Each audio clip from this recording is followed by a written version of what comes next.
오늘은 마태복음 5장 본문을 중심으로 팔복의 영성을 이루는 교회라는 제목으로 말씀을 나눌 때 많은 은혜 받으시길 바랍니다. 구약시대의 제사장들은 매일 아침 예루살렘 성전 제사때마다 돌계단 앞에 서서 두 팔을 벌려 백성들을 향해서 축복 기도를 했습니다. 그 축복의 내용이 민수기 6장에 나오는 말씀입니다. 민수기 6장의 말씀과 신안 중통에 근거하여서 영적인 제사장인 담임 목사가 여러분을 향해서 축복 선언을 하겠습니다. 자리에서 일어나 주시기 바랍니다. 제가 한 가지 축복을 선언할 때마다 믿음으로 아멘으로 그렇게 화답하시길 바랍니다. 여호와께서 여러분에게 복을 주시고 아멘. 여러분을 지키시기를 원하며 아멘. 여러분에게 은혜 베푸시기를 원하며 아멘. 여러분에게 평강 주시기를 축복합니다. 아멘. 아멘. 앞뒤 좌우에 계신 분들과 축복 인사 나누겠습니다. 새해 복 많이 누리세요. 새해 복 많이 누리세요. 네, 자리에 앉아주시기 바랍니다. 강단 오른쪽에 있는 2025년 새해 표어를 함께 읽겠습니다. 올해 표어는 팔복의 영성을 이루는 교회입니다. 함께 봉독합니다. 팔복의 영성을 이루는 교회.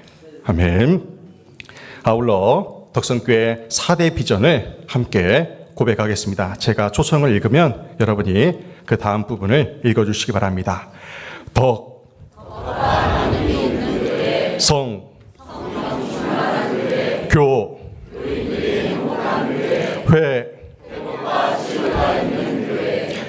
주께서 사랑하시는 우리 덕성교회가 이런 교회가 되기를 간절히 소망합니다. 오늘 예배드린 여러분에게 질문합니다. 여러분은 행복하십니까? 초등학생이나 중고등학생들 그리고 청년들, 어른들 모두가 행복하십니까? 이렇게 물어보면 대부분 선뜻 대답을 하지 못해요. 공자의 사상을 이어 발전시킨 맹자는 행복을 이렇게 말을 합니다. 맛있는 음식을 먹는 것과 성을 즐기는 것이 인생을 재미있고 행복하게 만드는 방법이다. 이렇게 말을 하기도 했어요. 맹자가 말하는 행복을 한마디로 표현하면요, 잘 먹고 잘 살면 행복하다는 것입니다. 그런데 과연 우리가 잘 먹고 잘 살면 행복을 누리며 살아갈 수 있을까 생각해 봅니다. 선진국의 사람들을 보십시오. 부지런히 벌어서 그들은 여가 생활을 즐기면서 살아갑니다. 하루하루 아둥바둥하며 그렇게 살지 않아요. 버는 대로 그렇게 즐기면서 여가를 즐기면서 살아갑니다. 명예와 권세를 얻으면 만족감을 느껴요. 하지만 아이러니하게도 선진국일수록 자살하는 사람들이 더 많은 것은 무슨 이유일까요? 왜 선진국의 사람들이 아스피린과 진통제를 복용하는 사람들이 많을까요? 왜 선진국의 사람들이 진정제나 수면제가 없으면 잠을 이루지 못할까요? 이러한 현상들은 재물이 아무리 많아 잘 먹고 잘 살아도 참된 행복을 누릴 수 없다는 것을 반증하는 일입니다. 이 세상에서 복 받는 것을 싫어하는 사람은 아마 세상에 아무도 없을 것입니다.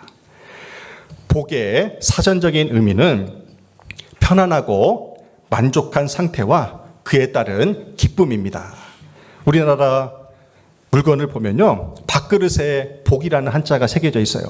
수저에도 복이라는 한자가 새겨져 있고요, 복주머니에도 복이라는 한자가 새겨져 있습니다. 심지어 호두과자를 우리 아이가 어디서 가져왔는데 거기에 호두과자 이름이 복호두예요. 복호두. 그만큼 우리나라 사람들이 복을 좋아한다는 것을 알 수가 있습니다. 그런데 우리나라 사람들만 복을 좋아하는 것이 아니라 동서양의 모든 사람들이 복을 좋아합니다. 또한 기독교인이나 불신자나 상관없이 모든 종교인들이 복을 사모하며 살고 있습니다. 유교에서는 오복을 말해요. 오복. 5가지의 복을 말하는데 그 오복이 뭐냐면 수, 부, 강령, 유호도, 고정명입니다. 수는 장수하는 거예요. 장수하는 것, 오래 사는 것입니다. 100세 시대를 살고 있잖아요. 며칠 전에 수천 받으신 고 이재희 권사님이 95세까지 장수하셨습니다. 이것이 오복 중에 하나입니다. 부는 물질적으로 넉넉하게 사는 것입니다. 또한 강령은 몸이 건강하고 마음이 평안한 거예요. 유오덕은 도덕 지키기를 좋아하는 것이고요. 고정명은 제명대로 살다가 편히 죽는 것. 이렇게 5가지를 오복이라고 말을 합니다.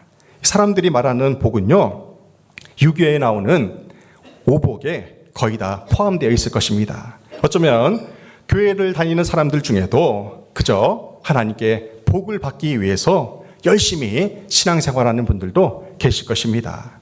물론 우리가 믿는 하나님은 우리에게 복 주시기를 원하는 분이십니다. 창세기 1장 27절 28절 말씀을 함께 봉독하겠습니다. 하나님이 자기 형상 곧 하나님의 형상대로 사람을 창조하시되 남자와 여자를 창조하시고 하나님이 그들에게 복을 주시며 하나님이 그들에게 이르시되 생육하고 번성하여 땅에 충만하라. 아멘. 태초에 하나님께서 남자와 여자를 창조하시고 제일 먼저 하신 일은 복을 주시는 것입니다. 하나님께서 생육하고 번성해라, 땅에 충만해라 먼저 명하지 않으셨어요. 하나님은요, 아담과 하와를 창조하시고 제일 먼저 그들에게 복을 주셨습니다.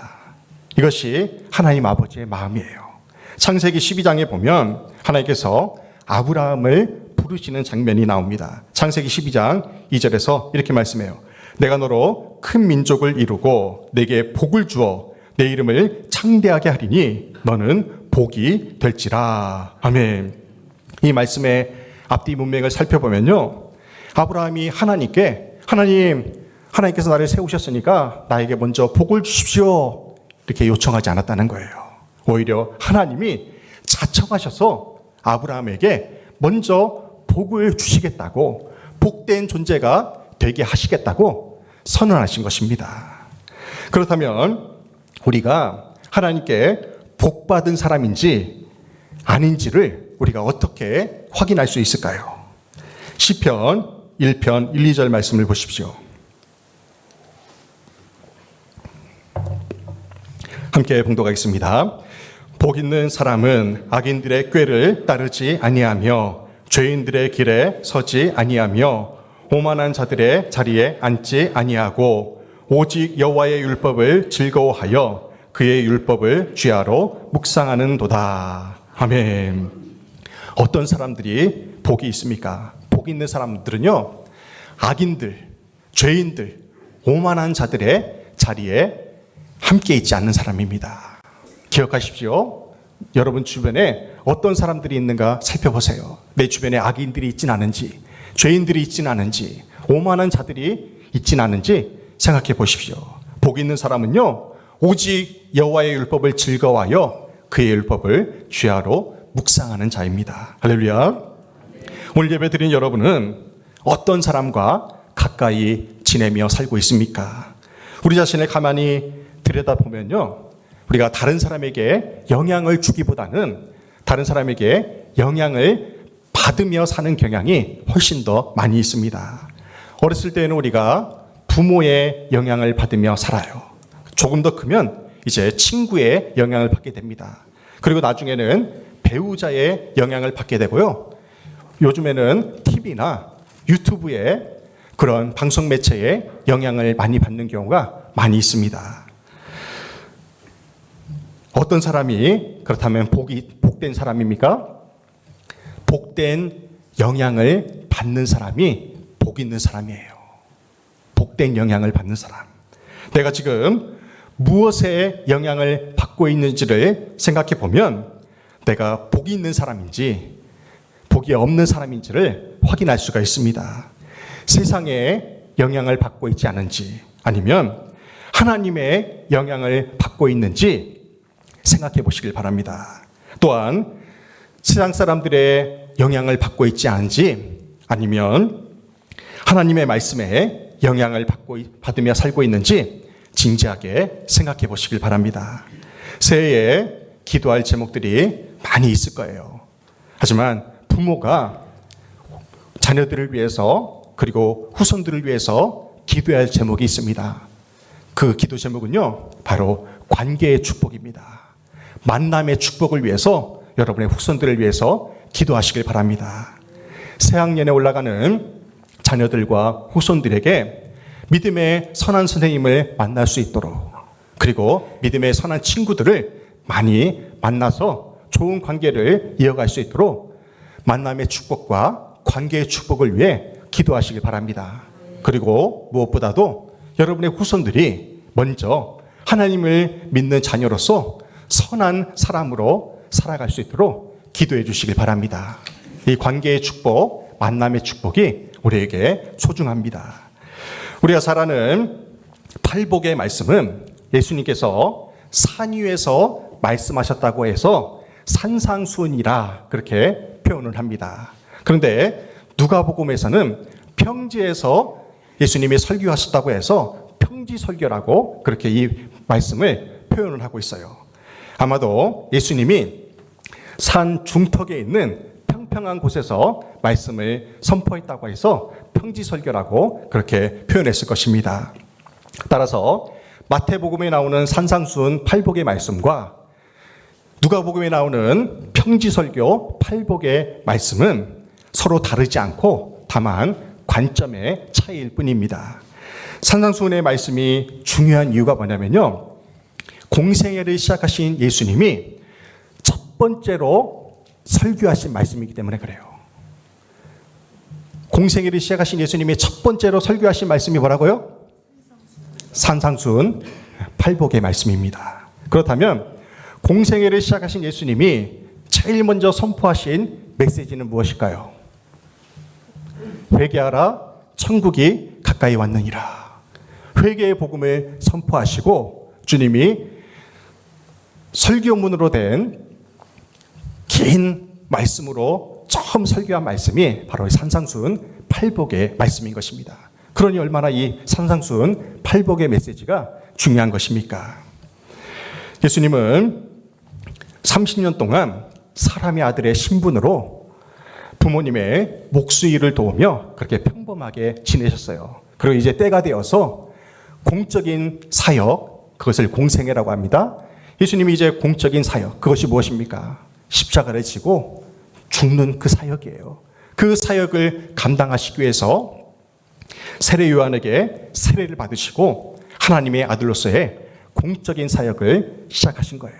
약 3년여간 주님이 공생애를 하신 것입니다. 이 팔복의 말씀은 마태복음 5장과 누가복음 6장에 공통적으로 나오는데요. 누가복음 6장에 보면 예수님이 어떠한 상황에서 이 산상수훈 팔복의 메시지를 선포하셨는가를 알 수가 있습니다. 예수님께서 산에서 밤새워 기도하셨어요. 그리고 기도가 끝난 후에 12제자를 세우십니다. 그 12제자들과 함께 이제 산에서 내려오는 길에 그 산 중턱에서 예수님을 찾아온 수많은 군중들을 만나게 되면서 거기에서 이 산상수훈 팔복의 메시지를 전하신 것입니다. 예수님을 찾아온 이 수많은 군중들이 어디에서 찾아왔는지 마태복음 4장 25절 말씀을 보겠습니다. 갈릴리와 데가볼리와 예루살렘과 유대와 요단강 건너편에서 수많은 무리가 따르니라. 아멘. 이 지도를 보면요, 공생애를 시작하신 예수님의 소문이 어디까지 퍼졌는가를 알 수가 있어요. 이게 이스라엘 지도거든요. 갈릴리 저 위에서부터 데가볼리, 예루살렘, 유다, 그리고 요단강 건너편에서 수많은 무리가 따랐어요. 이스라엘 전역에 예수님에 대한 소문이 퍼져나간 것입니다. 어떤 소문이 퍼졌을까요? 예수님이 병든 자를 고쳐줬다더라. 귀신 들린 자를 귀신을 쫓아내줬더라. 귀신 축사를 해줬다더라. 죽은 자를 살렸다더라. 이러한 소문이 이스라엘 전역에 퍼지게 되니까요, 그 소문을 듣고 저마다의 문제를 가진 사람들이 예수님을 찾아 나선 것입니다. 그렇게 해서 그 새벽에도 그 이른 아침에도 수많은 군중들이 예수님을 찾아온 거예요. 그렇다면 예수님이 12제자를 비롯한 원근 각처에서 찾아온 그 수많은 군중들에게 이 팔복의 메시지를 선포하신 이유가 무엇일까요? 그것은 동서고금을 막론하고 세상 모든 사람들이 복받기를 원한다는 것을 주님이 잘 알고 계셨기 때문입니다. 주님을 따르는 제자들뿐만 아니라 군중들에게 주님은 참된 복이 무엇인가를 가르쳐주고 싶었던 거예요. 지금 군중들이 예수님을 따라온 이유, 제자들이 예수님을 따르는 이유, 그것은요, 세상의 복을 받기 위한 거예요. 그런데 진정한 복이 무엇인가를 그 군중들에게 가르쳐주기 위해서 팔복의 메시지를 선포하신 것입니다. 상상수훈의 말씀은 마태복음 5장에서 7장까지 총 3장에 걸쳐서 나옵니다. 주님 우리에게 산상수훈 팔복의 말씀을 통해 진정한 행복이 무엇이며 누가 복된 사람인가를 가르쳐 주십니다. 이 팔복에 사용된 이 복이라는 단어가 헬라어로 마카리오스라고 합니다. 함께 읽어볼까요? 마카리오스. 앞으로 몇 주 동안 계속 이 마카리오스 복에 대해서 말씀을 나눌 거예요. 이 헬라어 단어는 기억해 두시면 좋을 것 같아요. 마카리오스. 이 마카리오스, 헬라에서 말하는 이 마카리오스의 복은 4가지 독특한 의미로 사용이 됩니다. 첫 번째는 마카리오스의 복은 신의 존재나 속성을 가르칠 때 복되도다, 마카리오스 그렇게 표현을 합니다. 디모데전서 1장 11절에서 이렇게 말씀해요. 이 교훈은 내게 맡기신 바 복되신 하나님의 영광의 복음을 따름이니라. 6장 15절 하나님은 복되시고 유일하신 주권자이시며 만왕의 왕이시며 만유의 만주의 주시오. 아멘. 사도 바울은 디모데전서에서 인간의 행복은 하나님께로부터 근원한다고 증거하고 있는 말씀입니다. 인간의 행복의 원천은 오직 하나님께 있습니다. 하나님과의 관계를 통해서 인간은 참된 행복을 얻을 수가 있어요. 죄인인 인간이 십자가 앞에 나아가 자신의 죄를 회개하고 예수 그리스도를 구주로 영접하고 하나님을 아바 아버지라 부르는 순간 그때부터 참된 행복이 시작된다는 것입니다. 그래서 이런 말이 있어요. 예수 그리스도 행복의 시작. 예수 그리스도가 곧 우리의 행복의 시작이 되는 것입니다. 한 젊은이가 정신과 의사를 찾아갔어요. 매일 밤마다 우울 증세에 또 정서적 불안 증세를 안고 살다가 정신과 의사를 찾아간 거예요. 그래서 정신과 의사를 만나는데 정신과 의사가 여러 가지 권면을 합니다. 이렇게도 해보고 저렇게도 해보십시오. 그렇게 권면을 하다가 이렇게 권면을 해 마지막으로 때마침 우리 마을에 유명한 코미디언이 와가지고 쇼를 한다니까 거기 가서 그 코미디 쇼를 한번 보십시오. 이 정신과 의사가 웃음 치료를 권유한 거예요. 근데 이 젊은 청년이 자리에 일어나면서 작은 소리로 의사에게 이렇게 대답을 하는 거예요. 그 유명한 코미디언이 바로 저입니다. 바로 저입니다. 이 청년의 공허한 삶이 오늘 살아가는 우리의 모습일 수가 있습니다. 소통 전문가로 잘 알려진 김창옥 교수가 있어요. 여러분 한 번쯤 보셨을 거예요. 지금까지 이 김창옥 교수가 수많은 강연을 통해서 많은 사람들에게 감동과 웃음을 주었습니다. 하지만 이 김창옥 교수 자신도 자신의 한계에 부딪히면서 행복을 잃어버리게 됩니다. 그래서 심한 우울증에 빠지게 돼요. 번아웃에 빠지게 돼요. 사람들에게 웃음을 주지만 오히려 자신의 속에 썩어 문드러지는 그러한 경험을 하면서 번아웃이 와요. 그때 어떤 분의 권유를 받아서 프랑스에 있는 수도원에 갑니다. 처음으로 쉼을 가진 거예요. 지금까지 7, 8년 이상을 열심히 그렇게 자기 일을 열심히 하다가 처음으로 자기 시간을 가진 거예요. 그 수도원에 가서 조용히 침묵하는 훈련을 합니다. 그리고 어느 날 침묵하는 중에 하나님께서 이렇게 말씀하시더래요. 그래, 여기까지 잘 왔다. 그 음성을 듣는데요, 마음이 녹아지더래요. 그 우울한 마음이 풀어지더래요. 하나님께서 그럼에도 불구하고 여기까지 잘 살아냈다, 그렇게 격려하신 것을 느끼면서 다시 회복할 수 있었다고 합니다. 그동안 우리가 어떠한 삶을 살아왔는지는 중요하지 않습니다. 주님이 말씀하세요. 이전 것은 지나갔으니 보라, 새 것이 되었도다. 할렐루야. 중요한 것은 바로 오늘 지금 여기에서 우리가 하나님의 말씀을 들을 때 주님이 주시는 참된 행복을 누릴 수가 있다는 것입니다. 그런 의미에서 우리 자신을 토닥이면서 이렇게 고백하겠습니다. 함께 고백합니다. 그래, 여기까지 잘 왔다. 할렐루야. 두 번째, 마카리오스의 복은 하나님께 바친다는 의미가 있습니다. 축복이라는 영어 단어를 제가 여러 번 말씀드렸어요. 블레싱이라고 합니다. 이 블레싱의 어원이 블리드예요. 블리드. 우리가 하나님께 받는 복은요, 세상이 주는 우연한 복이 아니에요. 어쩌다 일어나는 그러한 복이 아닙니다. 하나님이 우리에게 주신 복은 예수 그리스도의 피를 흘리는 사랑으로 주신 복이에요. 나를 위해서, 저와 여러분의 죄를 위하여 예수님이 만왕의 하나님의 아들이 피를 흘리는 그 사랑으로 우리에게 주신 복이 축복이라는 것입니다. 그러므로 진정한 행복은 어디에서 옵니까? 나를 그 피를 흘리는 사랑으로 주신 그 축복을 주신 그 하나님께 온전한 예배로 영광 돌리는 것이 참된 복된 인생이라는 것입니다. 예배의 정신은요, 드림에 있어요. 우리가 예배를 드리면서 하나님 복 주십시오가 아니에요. 예배를 드리는 이 시간에는요, 하나님을 만나는 시간이고 하나님께 내가 드리는 시간이에요. 신령과 진정으로 우리의 마음을 드리는 시간이고 정성껏 준비한 예물을 드리는 시간이에요. 이 예배에 충성하고 이 예배에 헌신하는 사람이 복된 인생이라는 것입니다. 행복은 소유하는 것이 아니라 하나님께 드리는 것임을 기억하시길 바랍니다.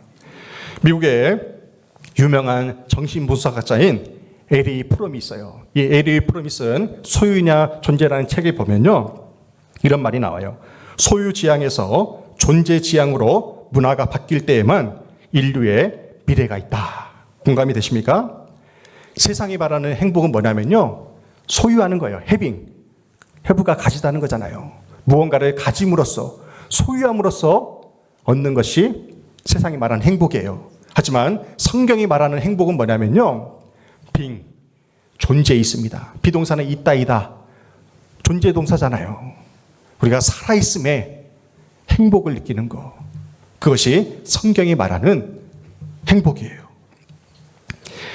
소유의 열정은 인간으로 하여금 욕망의 포로가 되게 합니다. 그죠? 하나를 가지면 두 개를 가지고 싶고 계속해서 갖고 싶은 것이 사람의 마음이잖아요. 소유하고자 하는 그 욕망은 우리를 나락으로 떨어뜨리게 한다는 거예요. 만족이 없습니다. 하지만 존재지향적인 사람은 창조주 하나님을 바로 알고 주님께 드리는 것에서 참된 행복을 찾는다는 것입니다. 지난 목요일에 이재희 권사님이 소천 받으셨어요.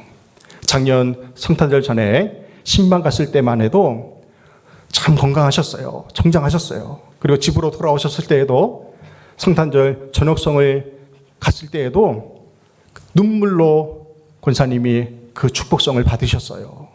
얼마나 감동되는 순간이었는지 모릅니다. 이재희 권사님은 참으로 인자하신 분이었어요. 한 번도 화를 내거나 다른 분의 흉을 보는 것을 제가 들어본 적이 없습니다. 교인들 모두가 권사님을 사랑했어요. 그렇게 좋은 분이셨어요. 그리고 무엇보다 나누고 베푸는 분이셨습니다. 하나님께 드림으로 하나님이 주신 복을 누리며 사신 분이셨어요.